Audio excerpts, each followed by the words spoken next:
Good morning and happy Tuesday.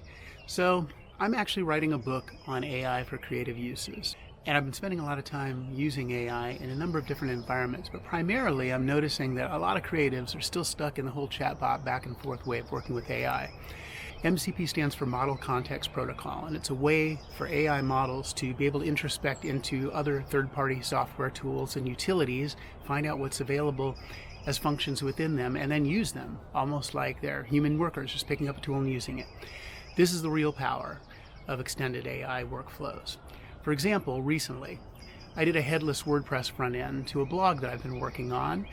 Kind of did the first round in Figma, designed the responsive breakpoints for the home page, but then I took it all over into React and just ran with it. Built out the rest of the framework, the scaffolding, all the view pages, kind of did it all in code and GitHub. So I'm done, I've got a working site, but now I don't have a design reference that matches up to it. So what do? This is a great opportunity to show you how MCP works.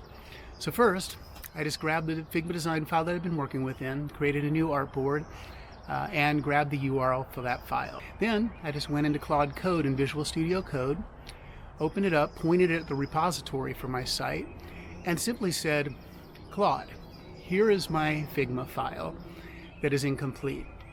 Please go through here, find all of my design references and code, and recreate them in the Figma file.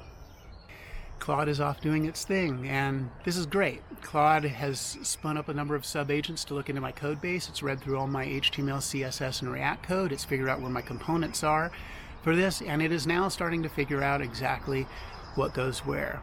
If you look a little over on the side here, you can see that screens are just starting to pop up in my Figma workspace, and at any time you can pop down into the Claude Code window and just see what's happening. But this is a great example of an agentic workflow with an MCP application. What it means is that AI models can actually use the same tools that we're using. They're not just limited to back and forth chat interactions and handing you a list of tasks to complete at the end of it. So, when this is all done, as you can see, now I've got a beautiful Figma artboard. All of my screens and views are linked up to the live code base. All of the design tokens and references now match, and I even, for bonus points, had it go through at the end to document everything it did and add it to my design system documentation.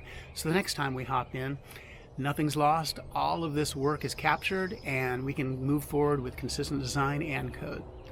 So that's a little peek into what MCP can do for you. If you're interested in this, be sure and follow along. I'm going to be posting a little more insights and tips like this going forward.